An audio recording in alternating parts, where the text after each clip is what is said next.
Bom, nesse momento, nós vamos iniciar o painel, cujo tema é Investimentos em Saúde. Contamos, para moderar este painel, com a presença do senhor André Machado Júnior, ele da ESQ, a quem convidamos, saudando com uma salva de palmas. E temos a honra de ter como painelista o senhor Venâncio Pereira Veloso Neto, da Genial Investimentos. E também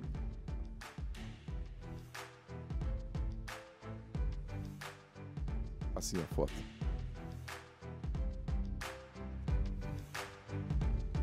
Então, o senhor André Machado, que modera esse painel, o senhor Venâncio Pereira Veloso Neto, da Genial, a senhora Beatriz Maria Vicente Testoni, da AIA Capital. Venâncio Pereira Veloso Neto é responsável pela inovação e transformação digital na Genial Investimentos, tem mais de 18 anos de experiência no mercado digital, com 10 anos como empreendedor serial, sendo cofundador de 3 startups, a Vetex, a Sapatino, a primeira loja virtual de calçados e acessórios no Brasil, e a Web Pesados, um dos maiores marketplaces de máquinas e veículos pesados online do Brasil.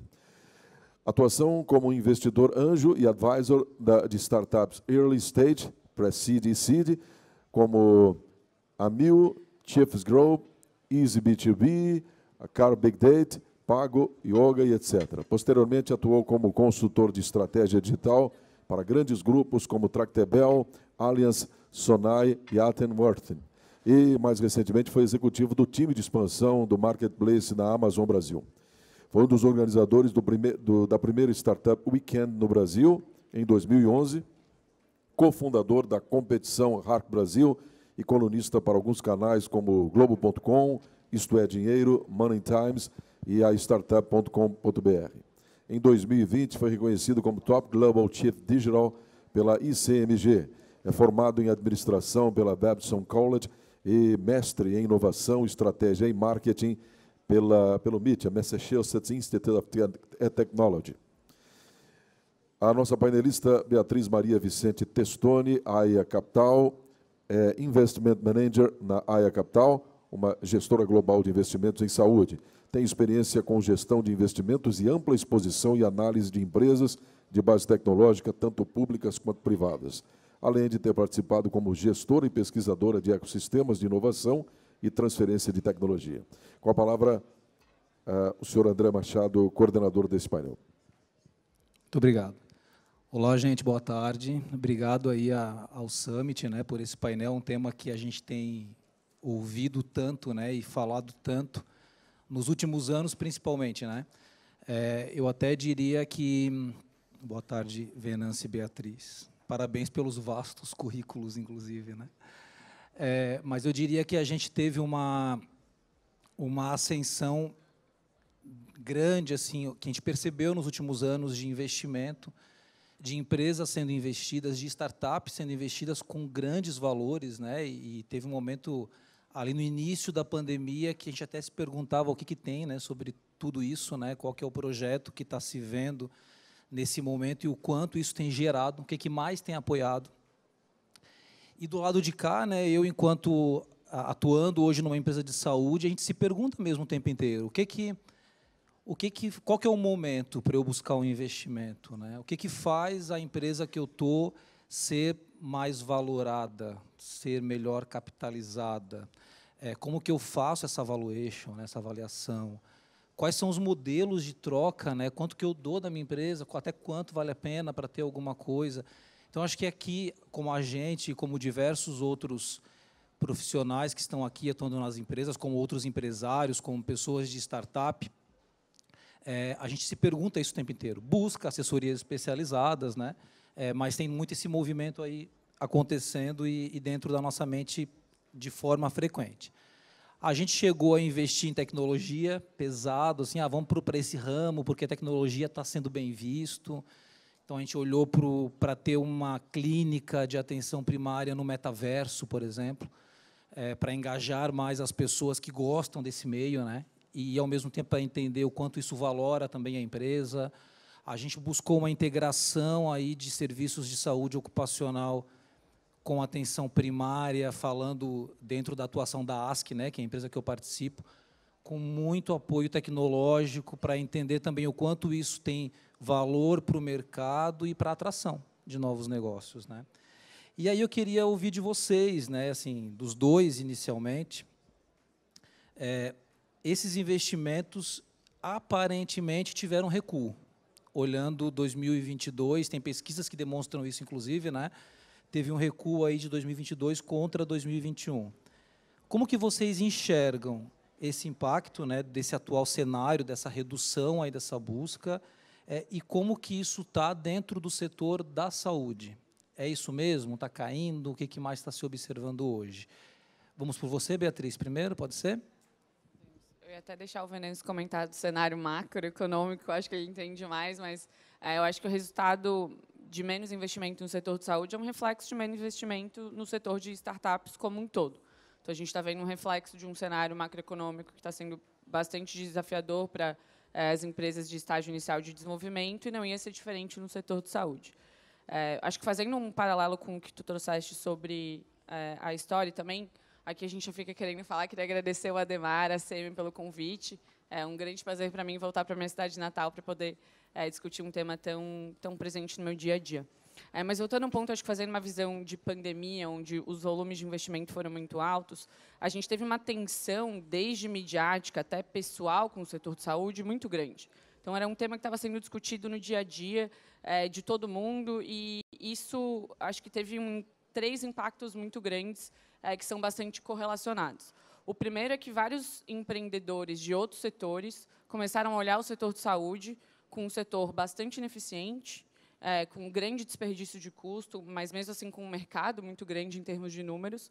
E vários empreendedores que antes estavam olhando para outros setores, principalmente o setor financeiro, as fintechs, começaram a olhar o setor de saúde como um bom setor para se empreender e começar a trazer novas soluções e novos modelos de negócio. Então, acho que a gente teve uma atratividade de bons empreendedores nesse início da pandemia muito interessante também. Isso culminou numa oferta de novas empresas e soluções muito maiores. Então, o número de empresas que surgiram no final de 2020, início de 2021, no setor de saúde, foi muito grande. Antigamente, empresas de tecnologia que olhavam muito mais uma visão pura de software, aqui pensando em novas formas de entregar a saúde para o paciente. Acho que uma visão muito mais, acho que, como foi trazido no último painel, um setor que não olha muito para o paciente no centro da jornada da sua experiência, e vários empreendedores pensando como que a gente pode criar empresas novas, colocando o paciente dentro do centro dessa jornada. Então, acho que a gente teve um número maior de empresas também nesse ponto. E o terceiro ponto, que também é um resultado disso, é que, antigamente, o setor de saúde era um setor que os investidores tradicionais de venture capital, ou também de outras classes de ativos, mas principalmente no estágio inicial de VC, eles olhavam o setor de saúde como um setor muito complexo. Então, assim, ninguém conseguia entender muito bem os fluxos financeiros, os alinhamentos dessa cadeia de valor. Só que, nesse momento, o interesse no setor foi tão grande que a gente começou a ver investidores que faziam investimentos multissetoriais, olhando muito o setor de saúde também. E aqui eu dou um destaque também para a entrada de capital estrangeiro no Brasil, que fizeram rodadas bastante altas nesse período, focadas em empresas de saúde. Então, acho que a gente teve esses 3 pontos que se retroalimentam, assim, que tiveram um boom no setor que a gente não tinha visto antes na história. Então, nesse momento de correção, a gente consegue fazer, eu acho que, um cascateamento desses 3 pontos também. A gente viu que os desafios que os empreendedores que não eram do setor, atuando no setor, viram que é um setor bastante complicado, e viram que os ciclos de venda e de crescimento são diferentes de outros setores, puramente como tecnologia, ou outros setores como financeiro, como de construção, de indústria. Acho que tem desafios complexos que tem que ter mais resiliência, eu acho, do que na maioria dos outros setores. No segundo ponto, então, as empresas que não conseguiram ter um fluxo financeiro muito bem equilibrado estão diminuindo, as empresas estão fechando, as soluções estão sendo fechadas, e o capital, o que a gente chama, uma expressão aqui que é capital vanilla ou baunilha, né, que é o capital que não olha muito, é um setor agnóstico, esse tipo de investidor começou a se afastar um pouco do setor de saúde, porque viu, de fato, que o ciclo de crescimento das empresas era diferente do que uma empresa que uma máquina que você vai conseguir injetar capital e vai sair uma empresa com um valuation muito grande ali daqui a 2, 3 anos. Então, acho que também teve um afastamento desse tipo de investimento. Mas acho que, como não queria terminar minha fala aqui com uma notícia, com uma visão negativa, acho que a gente está vendo rodadas bem interessantes acontecendo de novo. Acho que o setor está começando a se recuperar. Ontem ainda teve um anúncio, hoje, acho, da Bionex captando 100 milhões de reais. Da Bain, a gente teve Sami captando 90 milhões de reais no início do ano, com investidores de fora também. Conexa captando, ano passado, que era um ano bastante desafiador, 200 milhões de reais. Então, assim, acho que ainda essas rodadas grandes estão acontecendo, o capital existe para o setor, mas acho que está todo mundo olhando com mais cautela. Obrigado. Venâncio. Boa tarde, pessoal. Tudo bem? Queria começar aqui agradecendo a organização aqui do ACM e um agradecimento especial aí pro Ademar, pelo convite, estar aqui pela segunda vez. É um prazer enorme estar aqui com você a segunda vez nesse ano. Bom, complementando aqui um pouco, né, a fala aqui da Beatriz, eu acho que os números aqui, né, estão bem positivos, né? Se a gente pensar que 2020 e 2021 foram anos assim atípicos, né, onde você praticamente dobrou o nível de investimento. A gente saiu de 22,9 para 44, alguma coisa de bilhões de reais investidos em startups ou health techs aqui na América Latina. Só no Brasil, de 19 até agora, foram mais de 1,4 bilhões de dólares investidos em startups aqui no Brasil. Então, assim, é normal, né? O mercado ele é feito de ciclos, e a gente vivenciou aí um ciclo de muito hype no mercado, onde você via ali valuations inflacionados, e agora, né, a gente está puxando aí como é que se fala? O freio de arrumo, né? E está começando a fazer esse ajuste que é necessário, né? Tinham muitas empresas ali crescendo com aquele modelo de crescimento a qualquer custo, e agora estão ajustando o modelo ali para se tornarem mais eficientes e gerar resultado, né? Então, a gente lá na Genial acredita que, com esse novo ciclo aí de redução de taxa de juros, que a gente já começou a ver agora, e também com outros fatores, como a retomada da Bolsa, a caída do dólar, né? Enfim, algumas questões políticas também que estão acontecendo, tudo indica, né, se a gente continuar nessa trilha, que a partir do ano que vem uma nova janela de IPOs e M&As vão acontecer, né? Então, eu não sei precisar quando, mas minha opinião aqui pessoal é que a partir do segundo semestre do ano que vem a gente já vai começar a ver aí alguns IPOs, né, que foram represados ali no final de 21 e acabaram desistindo e esperando aí para fazer a abertura do capital na próxima janela.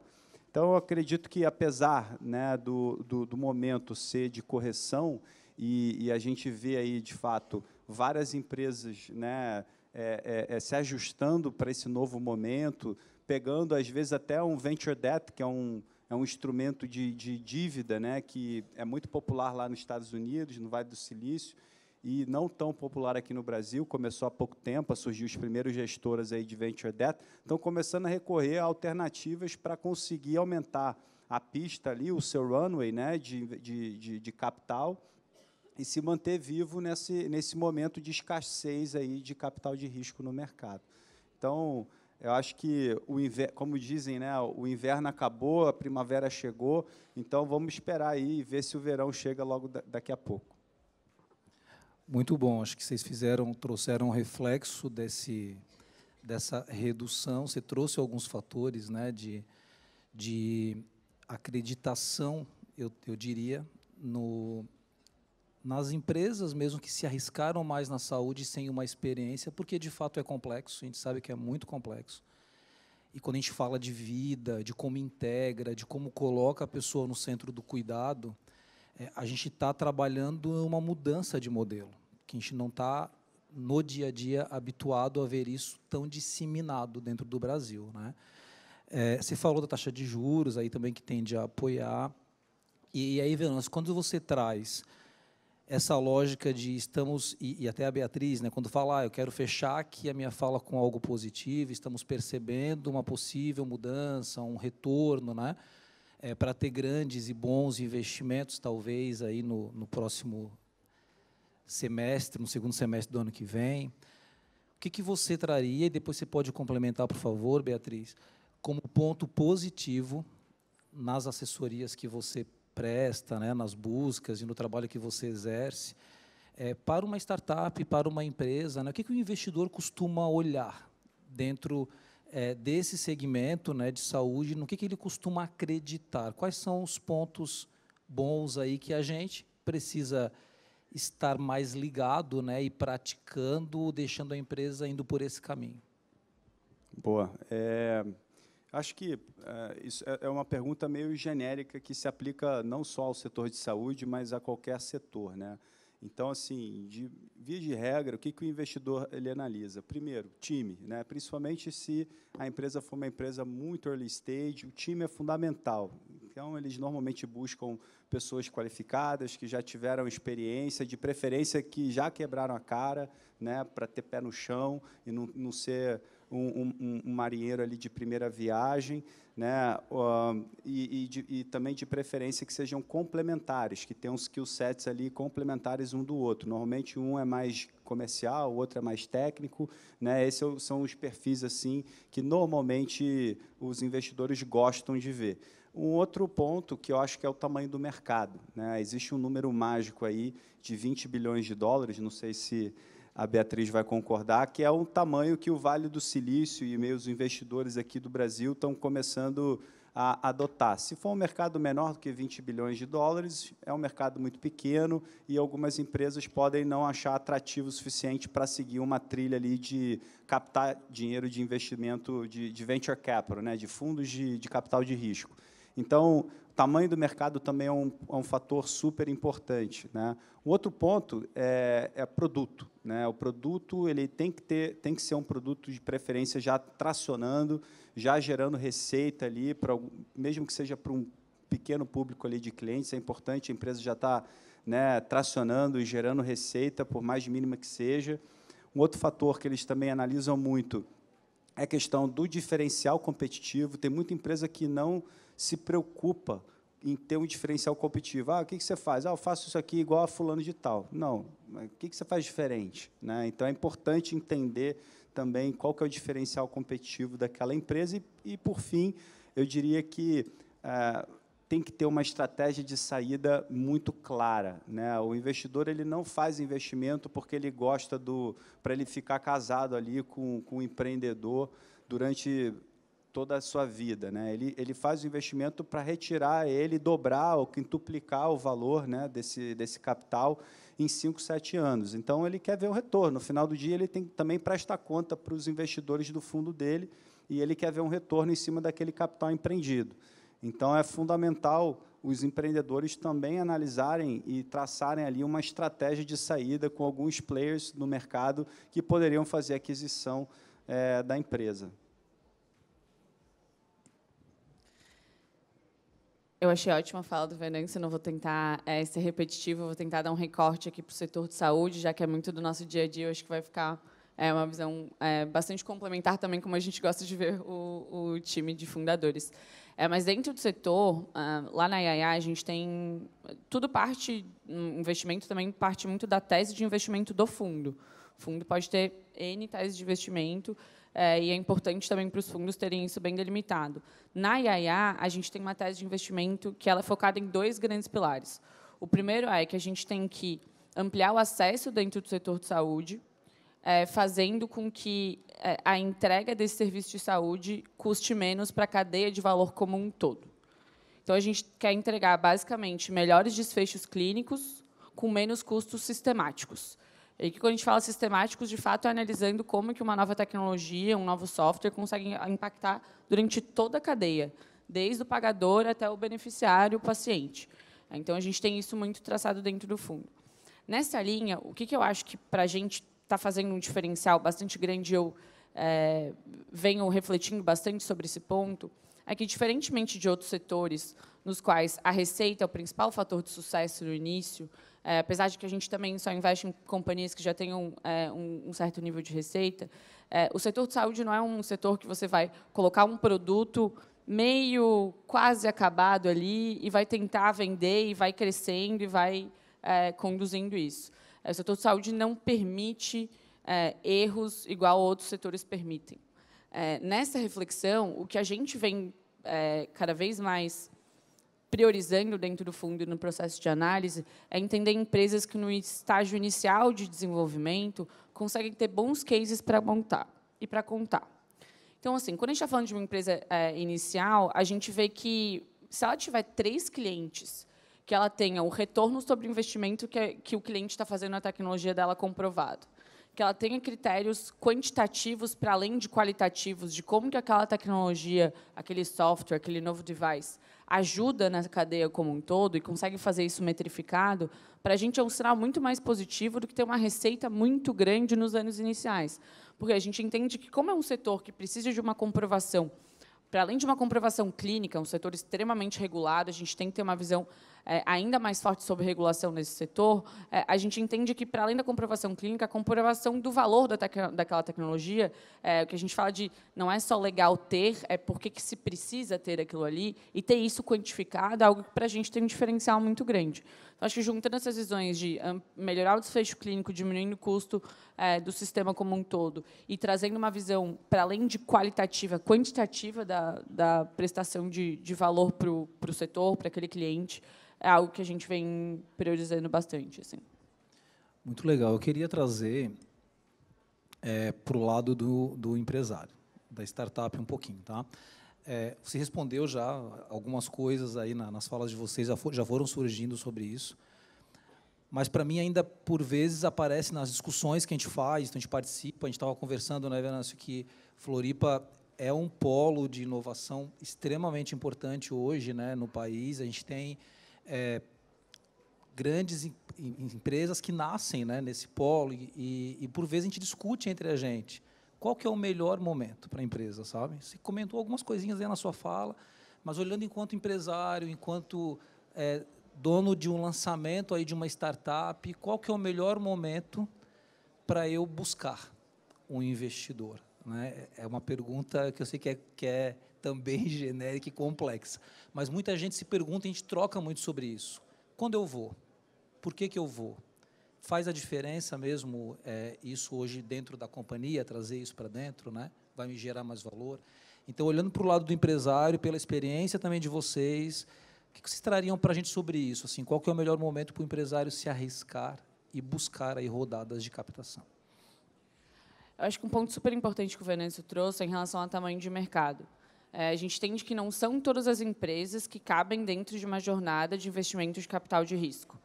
Haja vista que uma empresa consegue começar o seu produto, fazer um investimento inicial com capital que não necessariamente precisa ser de capital de risco, de VC, aí consegue ter uma trajetória de super sucesso. A gente tem muitos casos de investimentos que foram feitos de maneiras não por essa trilha de VC, que foram investimentos em empresas de super sucesso. Então, entender, primeiro, será que faz sentido essa jornada de investimento de VC para mim?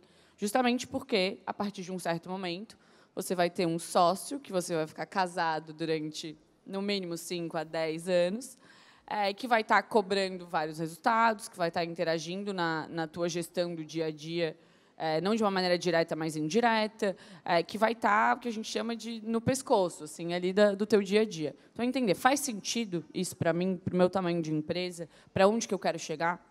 E acho que, nesse ponto de para onde que eu quero chegar, eu acho que é o ponto principal quando a gente está pensando numa rodada de captação. Assim. Acho que o tema de investimentos ele ficou tão em voga, acho que foi um setor também que ficou tão recebe tanta mídia e fala em cima que eu acho que existem aspectos fundamentalistas que são perdidos um pouco na análise desse momento ideal, que é para onde a empresa quer ir. Então, assim, qual que é o segundo passo que a empresa quer dar? Se é um segundo passo grande o suficiente para que existe uma necessidade de capital para ajudar a chegar de um ponto A para o ponto B, eu acho que faz sentido começar a pensar no momento de captação. Se é entender, hoje, ainda mais, no momento que a gente não está fazendo investimentos em empresas cujo equilíbrio de caixa sejam bastante mal conduzidos, assim, hoje acho que está todo mundo indo para uma visão mais fundamentalista, de crescer com mais cautela, de uma maneira mais sustentável, principalmente nesse momento, é entender para onde que esse capital vai. O que ele vai ser entendido como um combustível para chegar desse ponto A e ponto B, Eu acho que as empresas, muitas vezes, quando pensam em uma rodada de captação, não tem nenhum ponto B definido, que é onde que a gente quer chegar com esse capital. Então, acho que o primeiro momento é entender qual que é o segundo passo que a empresa quer dar e qual que é o capital necessário para chegar nesse segundo passo. Eu acho que, finalizando, tem uma questão também relacionada ao momento de tração da companhia. A empresa está com bons cases, está começando a gerar uma receita mais interessante, tem alguns contratos para serem fechados, precisa mais de equipe para conduzir, precisa mais de tecnologia para ter espaço na nuvem, precisa... Ok, isso é um bom motivo para pensar em captação, porque aqui a gente já tem uma jornada de crescimento desenhada que precisa de capital injetado para chegar nesse outro ponto. Eu acho que esses pontos principais de entender, primeiro, se faz sentido a jornada de VC, chegar do ponto A para o ponto B, principalmente qual que é esse ponto B, e entender como que a empresa está conseguindo mostrar alguns resultados para ter atratividade de investidores naquele momento. Muito bom. Bom, na minha visão, o melhor momento de captar é quando você não precisa captar, né? É quando a empresa, ela de fato já tem ali uma receita recorrente que gera resultado, né? Gera a última linha positiva, e que os empreendedores eles só vão pegar o capital com o objetivo de acelerar o crescimento de fato, né? E não simplesmente para montar um negócio, tirar o negócio do papel, como alguns empreendedores fazem, né? Se você pegar o caso da Loft, por exemplo, é um dos cases mais emblemáticos que a gente tem aí, que surfou muito bem essa onda aí do venture capital hypado entre 2019 até 2021, né? 2 grandes fundadores, até sou amigo de um deles, o Florian, com um track record impressionante, tinham acabado de vender a Print, foram no mercado, vários investidores deram um cheque, e os caras fizeram várias rodadas, até que a empresa foi o primeiro unicórnio em menos de 1 ano de operação, e até hoje ainda não encontraram um modelo de negócio efetivo, né? Então, não se iludam, né? Só porque a empresa está captando dinheiro, não quer dizer, isso não é uma garantia de sucesso. Tem muitas empresas que captaram muito dinheiro de investidor e não deram certo, né? Peixe Urbano é um exemplo, Baby.com é outro exemplo, a própria Netshoes, que abriu capital e foi vendida, né, por 60 milhões de reais para Magalu. Tem várias empresas que pegam muito dinheiro, captam, surfam essa onda do VC Track, né, da trilha ali de Venture Capital, e não dá certo. Então, pegar dinheiro não é garantia de sucesso. Aumenta a probabilidade, porque você tem mais margem de manobra ali para você fazer os seus experimentos, errar e acertar, mas isso não garante sucesso, né? Então, tem que tomar muito cuidado na hora de pensar e captar. Tem que realmente se planejar, tem que se estruturar. Então, assim, de novo, melhor momento para captar não é quando você não precisa de captar, né? Tenta validar a sua ideia, tenta gerar receita do seu negócio, tenta já ter ali um modelo de negócio lucrativo, de preferência, que não dependa de capital para continuar crescendo e simplesmente ficar pedalando ali com novas rodadas de captação, né? Existem 2 modelos de negócio hoje no mercado, né? O B2C, que é quando a empresa vende direto para o consumidor, e você tem o B2B, quando a empresa vende para alguma empresa. Se vocês pararem para analisar, a maioria as primeiras startups, todas elas muito focadas no modelo B2C, que vai direto para o consumidor, né? Enquanto que no modelo B2B, que é um modelo de capital intensivo, é um modelo de menos capital intensivo, são as empresas que normalmente são mais saudáveis financeiramente.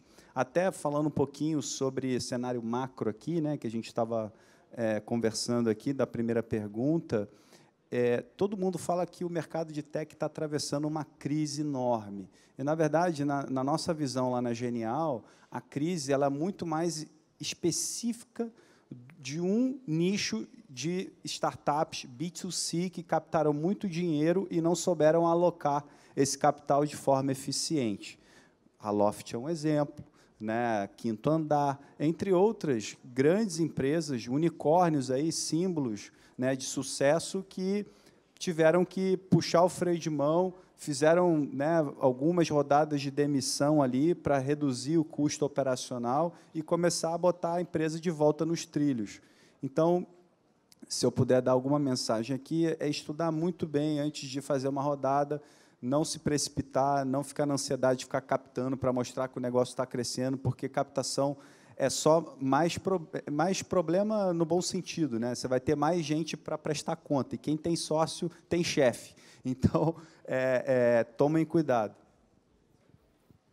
Muito bom, acho que a gente consegue ter uma visão, né, do momento, né, do melhor momento, olhando para a organização. Voltando para a saúde, né, para as startups de saúde, para as empresas de saúde, você comentou um pouquinho sobre jornada de cuidado, sobre integrar essa jornada de cuidado, né? E a saúde, ela tem passado e tem sido noticiado, inclusive, um descompasso financeiro grande hoje no segmento, né? A gente vê aí algumas operadoras anunciando grandes prejuízos, a gente vê as empresas que custeiam 70% hoje dos planos de saúde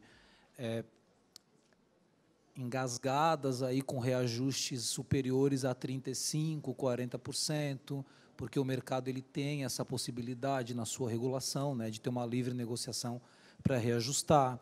A gente vê uma população usando muito o sistema, né, um uso desenfreado dos recursos que são oferecidos, seja no segmento, no privado, seja no público, né?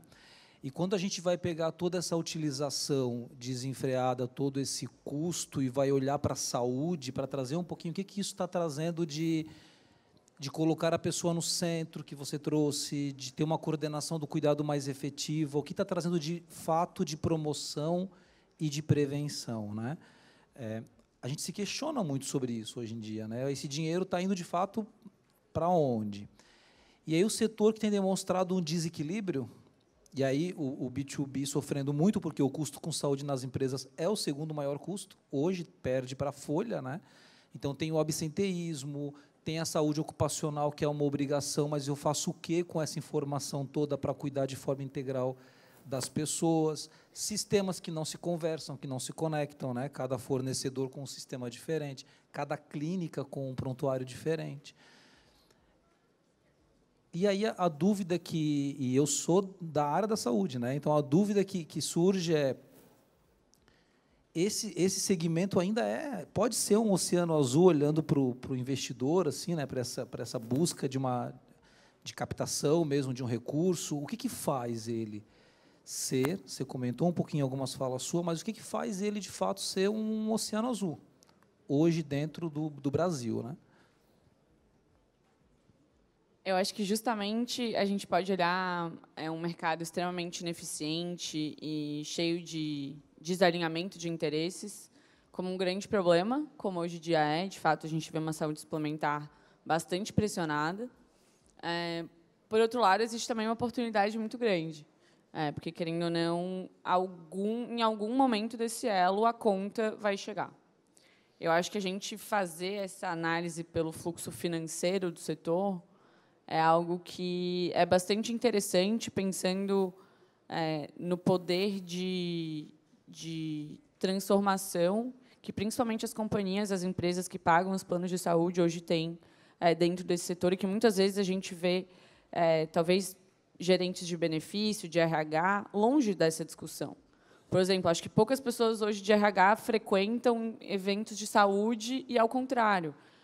Então, acho que aqui tem um momento de elo, assim, de alinhamento que enfim, eu vejo mais como um fato, mas acho que tem um poder de mudança muito grande aqui. Por quê? A gente entende que, dentro desse setor, é um setor que, e aí, em relação a dados, comparando com outros setores, é um setor extremamente resiliente. Independentemente dos gastos familiares em relação a consumo, a varejo, a serviços, saúde vai ser sempre, depois de alimentação, talvez, a prioridade de todas as famílias. Então, a gente entende que é um setor que nunca vai diminuir. As pessoas não vão parar de tomar cuidado, de se cuidar, não vão parar de aspirar, e acho que até profissionalmente o plano de saúde é um dos principais motivos que fazem as pessoas quererem procurar carreiras acho que mais tradicionais, CLT, porque a gente vive num país que permite essa regulação, né, de ter um plano de saúde pago pelo beneficiário. Então, é um setor que ele é muito resiliente. Por si só, a gente vê que é um setor que, durante os últimos anos, a porcentagem de pessoas que são cobridas por planos privados, ela muda conforme o ciclo econômico do país, mas ela sempre se mantém ali perto dos 25%. Isso é um mercado que a gente vê que, ele, em termos de gastos, ele vem subindo, em termos de números, ele se mantém estável e é um setor que a nossa economia, ficando cada vez mais pujante, é um setor que também acompanha isso. Então, existe também, acho que, um alinhamento no crescimento econômico do país que a gente entende como uma visão positiva, até no momento que o Venâncio trouxe um pouco na visão macro. Dito isso, justamente na visão de como o setor foi absorvendo inovação nos últimos anos, a gente entende que o investimento em hardware, primeiro, com novas terapias, novos tipos de seringas, novos devices, novos tipos de terapias, de cirurgias, foram acontecendo muito. A gente consegue, pessoalmente, pensar em diversos exemplos, desde o mais simples, que tirar sangue era super desconfortável, hoje, rapidinho, a enfermeira ou o enfermeiro colocam ali e, enfim, isso é uma evolução que aconteceu num curtíssimo prazo. A gente consegue, em espaços de tempo muito curtos, ver como que essa evolução física da saúde, essa inovação física da saúde, ela foi se mostrando. Quando a gente vai pela perspectiva de modelos de negócio, aí, de fato, a gente teve uma lacuna muito grande de adoção de inovação.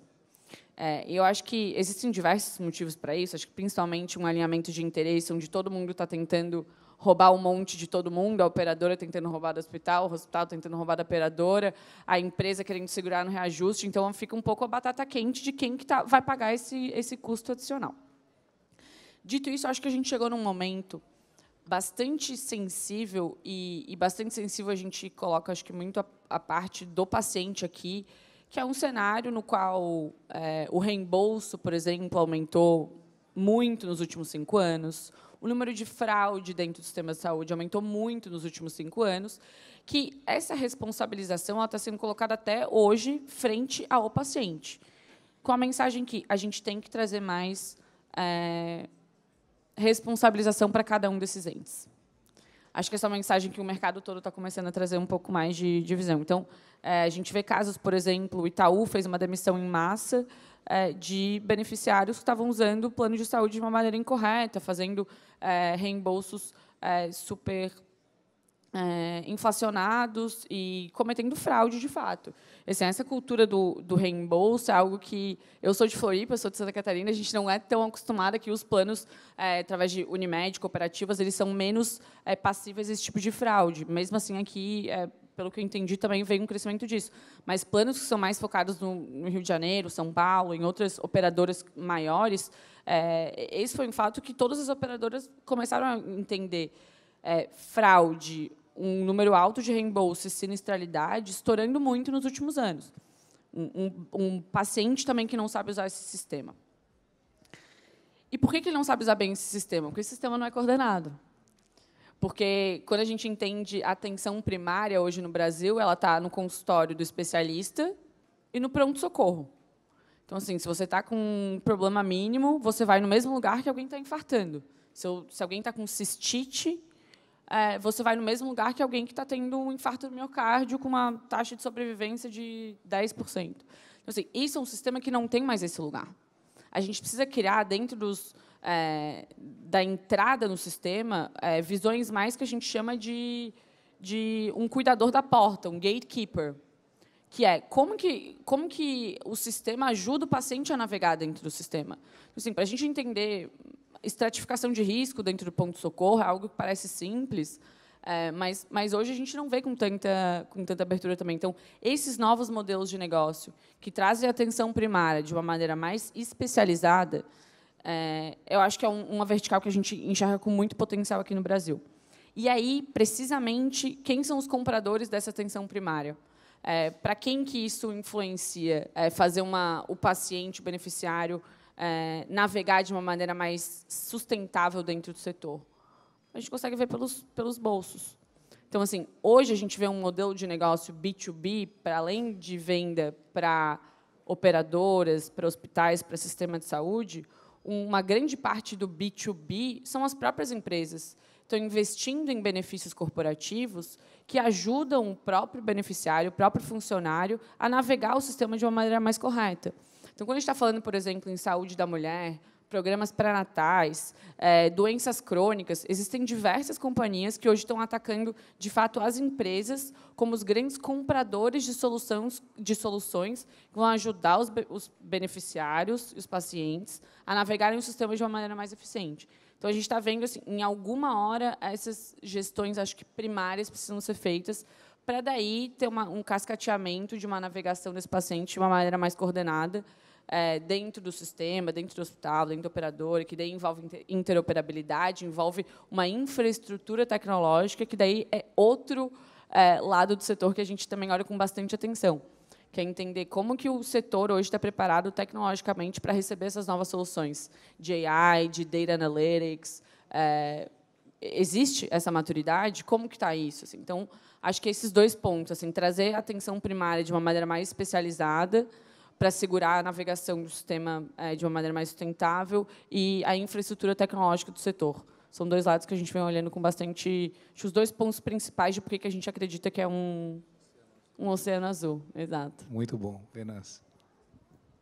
Complementando um pouco aqui, com uma visão um pouco mais macro, né? Se a gente for analisar os segmentos que estão recebendo mais investimento aí nos últimos anos, você basicamente tem 5, que é Fintech, Retail Tech, EdTech, Health Tech e PropTech / Construtech. Esses são os 5 segmentos que vêm recebendo o maior número de investimentos aqui no Brasil.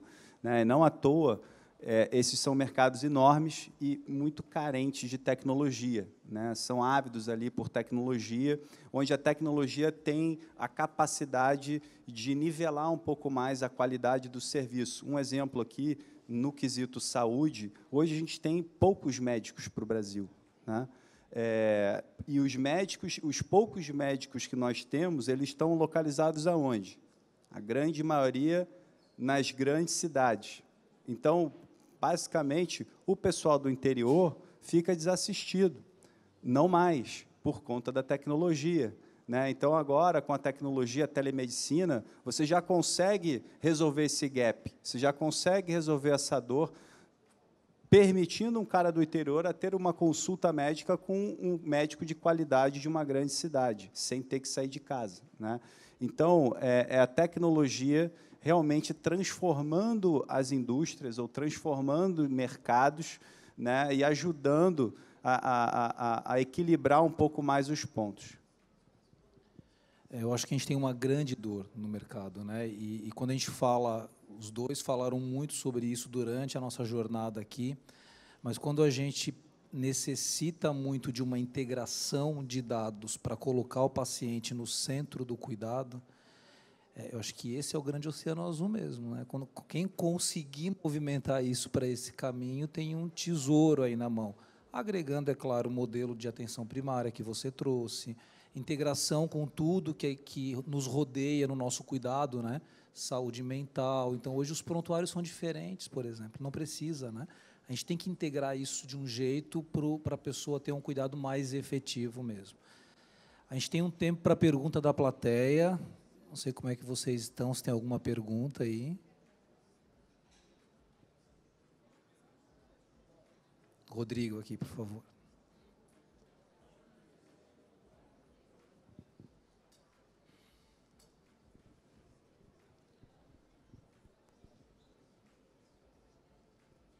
Obrigado. Rodrigo da Livon. Beatriz, também a pergunta poderia estender para o Venâncio, porque, bom, Health Tech é um segmento extremamente especializado, olhando de forma macro e olhando de forma muito menos específica, talvez seja difícil avaliar especificamente uma Health Tech, desde tamanho de mercado até solução a ser construída, e o cenário de investimento de alto risco nesse tipo de empresa. Queria uma visão dos painelistas em relação aos últimos 4 anos, que foi onde o venture, o capital de risco, de fato, entrou numa proporção maior para a saúde. Quais foram os resultados, a experiência, eu sei que a Beatriz tem bastante, se o Venâncio tiver, poderia compartilhar também. Quais foram os resultados, mesmo que de curto prazo, para o venture, que já tiveram nesse período?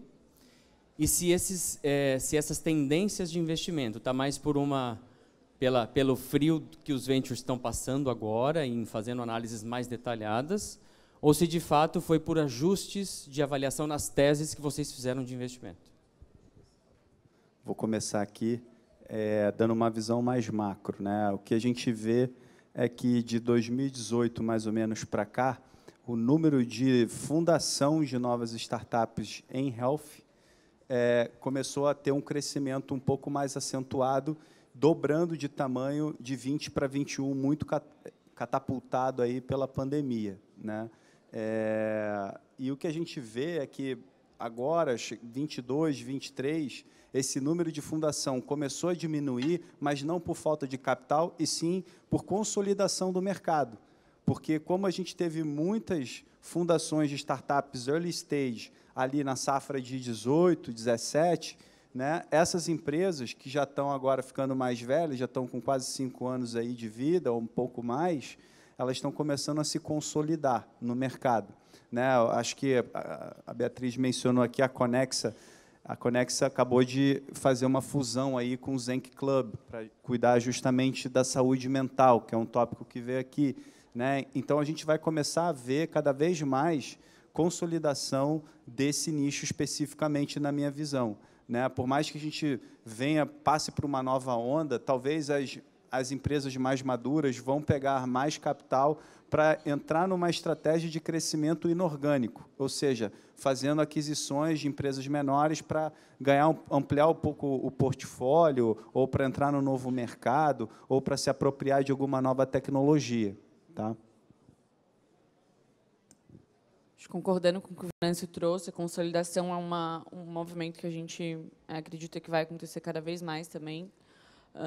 E justamente porque, quando a gente fala de um setor que tem aí no máximo 5, 6 anos de empresas que as primeiras começaram a ser criadas nessa época, a gente começa a identificar que uma grande questão que foi trazida aqui também em relação à saída, na estratégia de saída de empresas que são investidas por fundos de VC, era ainda bastante nebuloso dentro do setor de saúde quais que eram essas saídas. A gente tinha um grupo que fez bastante aquisição de empresas num grande ecossistema, daí falando aqui em empresas de saúde e tecnologia, né, que não falando consolidação de hospital operadora, enfim, que aí é outra seara, mas de tecnologia, a gente viu um grande grupo público, a AFIA, fazendo uma série de aquisições, com várias soluções que não necessariamente estavam atreladas à educação médica, que é a principal tese da companhia, e foi um dos principais compradores. A gente teve grupos varejistas farmacêuticos também que compraram algumas empresas de saúde digital, mas ainda a estratégia de saída dessas empresas era muito nebulosa.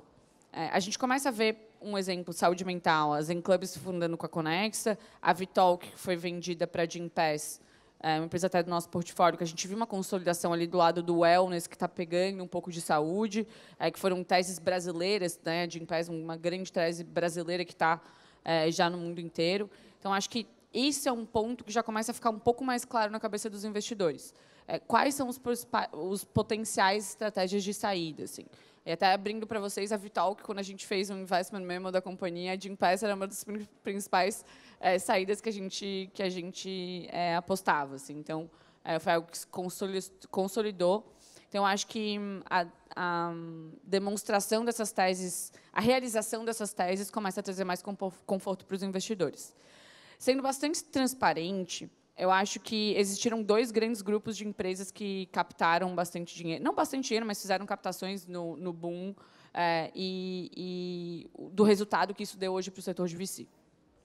Existiram empresas que entenderam o capital que elas adquiriram como um capital de um combustível para focar bastante em tecnologia ou em trazer um time para dar um suporte maior para as operações, mas que focaram muito na linha de qual que é o momento que o setor está de adquirir a minha solução.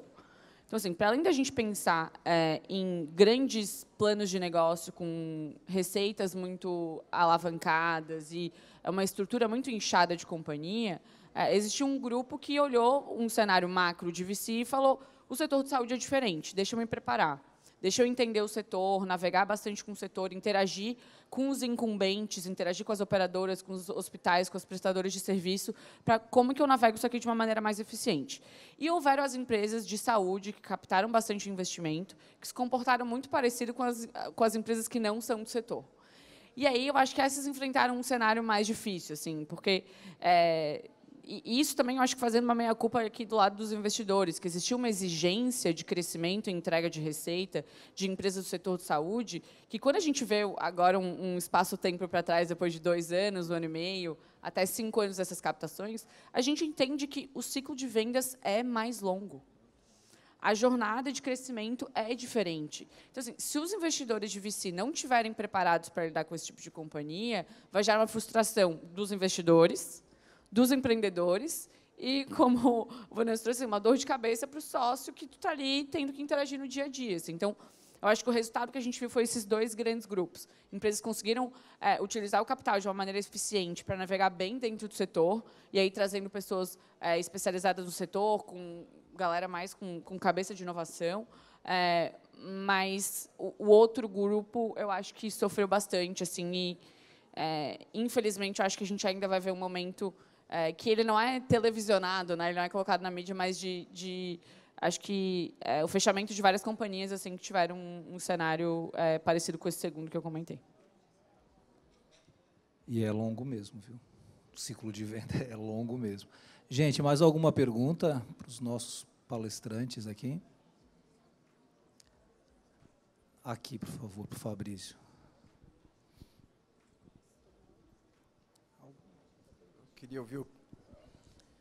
Boa tarde. Queria ouvir a opinião do pessoal a respeito de 2 cenários. As operadoras de saúde, como elas estão interagindo com as oportunidades de health techs, na visão de vocês. E também, por outro lado, a classe médica, o médico CPF, como que ele pode participar disso? A gente é assediado tanto pelas financeiras, pela XP, e talvez esse cenário a gente gostaria também de estar bem assessorado e bem indicado. Obrigado. A segunda pergunta, não sei se eu entendi direito, em relação a investimentos no setor de saúde? Isso, como que os médicos conseguem participar disso? CPF, né, podem participar ou de clubes de investimento ou as venture capitals, enfim, como que a possibilidade do médico indivíduo possa também investir nas health techs. Super legal, obrigada pela pergunta. Vou começar aqui, mas depois, por favor, Vanessa. Vou começar primeiro em relação às operadoras. Assim, o que a gente vem acompanhando de um ciclo bastante interessante dos últimos anos, de fato, faz referência com um modelo de negócio que eu comentei envolvendo as empresas. Diversas as empresas compradoras, né, as que compram os planos de saúde. Então, a gente está vendo diversas empresas que estão trabalhando com soluções nichadas de entrega de serviços de saúde, que a gente chama de Tech-Enabled Services, que são serviços de saúde com tecnologia embarcada. Então, envolvem telemedicina, envolvem prontuários próprios, que começam a venda dessas soluções para as empresas que pagam os planos de saúde. Então, vou dar um exemplo de saúde mental. As empresas já pagam, por exemplo, o plano de saúde tradicional. Só que elas começavam a ver um resultado de risco de saúde mental da sua força de trabalho muito grande, um nível de esgotamento muito grande, estresse, depressão, ansiedade, vários desligamentos em relação a esse ponto. Aí, o que as empresas começaram a fazer? A contratar empresas focadas em soluções de saúde mental corporativas. Então, eram empresas que trabalhavam única e exclusivamente com saúde mental corporativa. Começaram a demonstrar um valor super interessante para as companhias, que era um resultado melhor em absenteísmo reduzido, uma produtividade mais alavancada. Então, esses modelos começaram a ser, digamos que, conduzidos e comprados pelas companhias. Isso começou a chamar muito a atenção das operadoras, que entenderam, putz, por que eu não posso concentrar, talvez, um serviço de saúde mental em alguns poucos prestadores que têm uma visão coordenada da jornada do paciente, que não vão necessariamente precisar fazer uma terapia semanal, que é bastante custosa para o plano de saúde, e conseguem, talvez, entregar um conteúdo especializado, um chatbot que conversa com esse beneficiário, e aí consegue reduzir, fazer uma gestão mais coordenada, em que a gente sempre fala que é aumentar os pontos de contato do beneficiário ou do paciente com o sistema, sem necessariamente fazer uma oneração desse sistema. Então, esse é um exemplo de saúde mental bastante interessante. Nisso, as operadoras começam a olhar soluções tipo essa, saúde da mulher, doenças crônicas, diabetes, começam a olhar se as empresas estão interagindo primariamente com as empresas, começam a falar, isso também faz sentido para as operadoras. E as operadoras agora, de fato, estão começando a credenciar soluções nichadas de saúde digital para dentro das suas ofertas de serviço. Que a gente está vendo um movimento bastante interessante, assim, porque é algo que acho que não estava, na grande maioria das empresas que começavam com essas soluções digitais, essa possibilidade de vender direto para as operadoras não estava dentro do plano de negócios. Mas elas começaram a ser, de fato, assediadas pelas operadoras e começaram a ver um potencial muito grande. Daí, acho que tem uma perspectiva de entregar uma solução melhor de saúde para o paciente, mas também de redução de custo, né? Então, acho que esses dois aspectos as operadoras começaram a puxar muito. Em relação ao segundo ponto, eu acho que tem uma discussão aqui em relação a investimentos alternativos dentro do mercado de capitais, né? Eu acho que o Brasil é um país com uma taxa de juros muito alta, no qual as próprias taxas do país permitem uma rentabilidade muito grande para os investidores. Então, acho que é um país que vem aumentando cada vez mais o interesse em investimentos alternativos. Aqui, Venture Capital sendo uma dessas categorias dentro do investimento de alternativos, mas que é um perfil de risco que o investidor brasileiro ainda está começando a se acostumar. Assim, eu acho que não é algo necessariamente trivial. E aí, nessa linha, acho que fazendo esse paralelo em relação à grande classe de alternativos, os fundos que investem exclusivamente em saúde são fundos que eles não são em grandes números também no Brasil. Acho que os nossos colegas aqui de fundos que só focam no setor de saúde são um número pequeno e quase que sempre envolvidos com algum outro grupo de saúde também. Então, a gente tem as estruturas de Corporate Venture Capital, que são fundos com dinheiros próprios das corporações fazendo investimento em startup.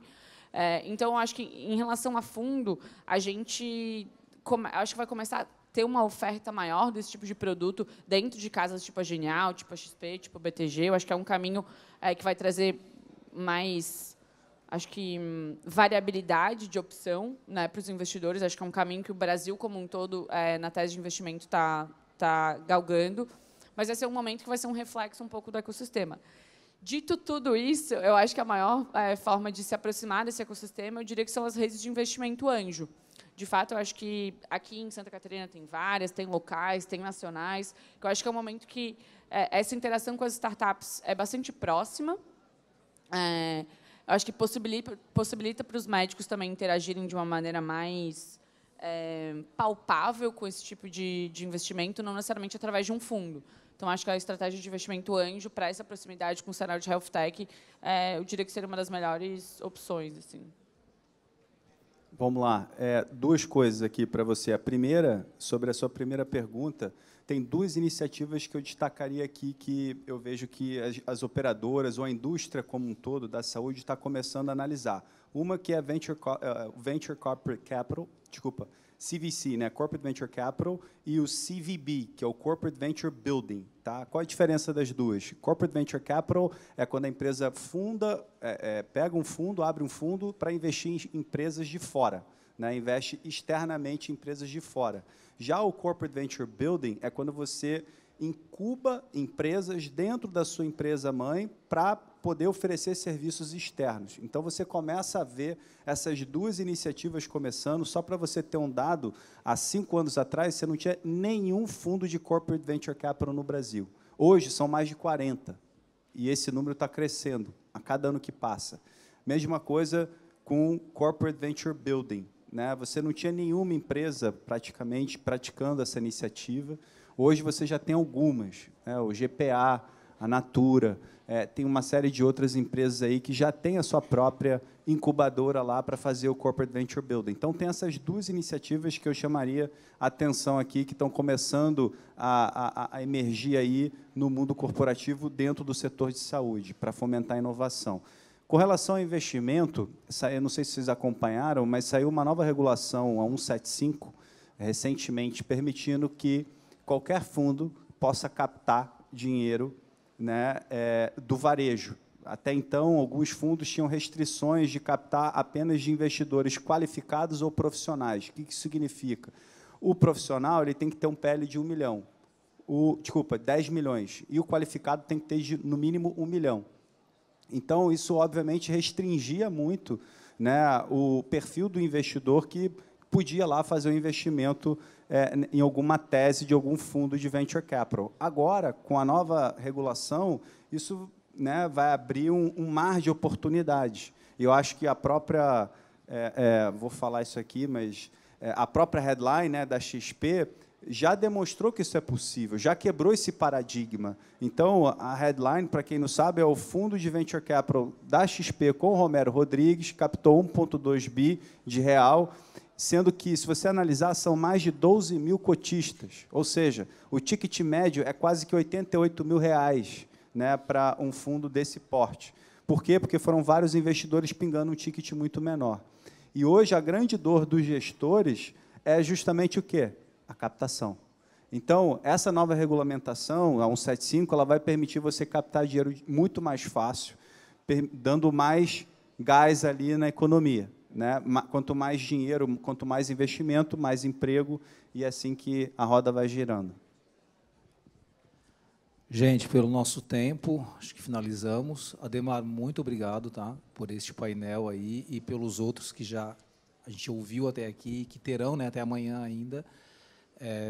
Já me despeço de vocês, já passo para vocês fazerem a palavra final e a despedida também. Mas eu quero deixar só um comentário que acho que a gente tem que trabalhar nessa união mesmo, nessa proposta de ouvir, né, de trocar experiências, para deixar um legado de levar mais saúde para as pessoas, né? Eu acho que esse é o nosso grande objetivo, a um custo adequado. Acho que é isso que a gente quer, né? Para que seja sustentável e para que todos nós e quem virá depois da gente possa usufruir desse sistema como um todo. Obrigado, viu?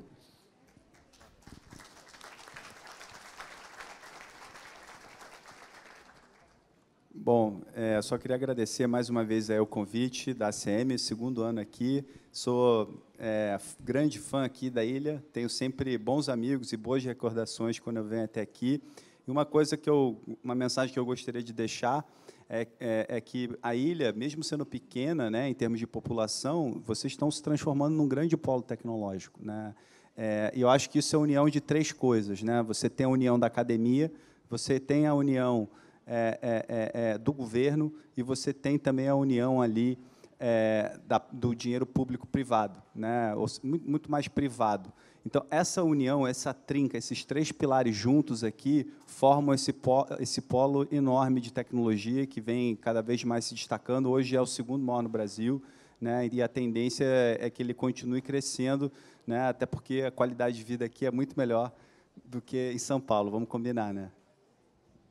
Acho que nessa linha eu puxo a deixa do Venâncio de, né, mais uma vez, eu sou de Florianópolis, me formei na Universidade Federal aqui, comecei a minha carreira no ecossistema de inovação de Floripa, então é para mim um orgulho imenso poder estar aqui podendo discutir sobre investimento no setor e no cenário de early stage, assim, e acho que de maneira geral eu acho que Floripa é um grande polo de tecnologia e inovação. Acho que a gente teve alguns focos específicos, mas eu espero que saúde seja cada vez mais um tema que os empreendedores locais estejam explorando para empreender. Já visto que é um cenário tão desafiador, mas, ao mesmo tempo, tão motivador que a gente tem dentro do setor de saúde. Eu sempre gosto de dizer que a gente está no comecinho de uma grande transformação que o setor vai passar, justamente porque é um setor que, em termos digital e tecnológico, teve não tantas evoluções quanto os outros setores. Então, acho que a gente está no começo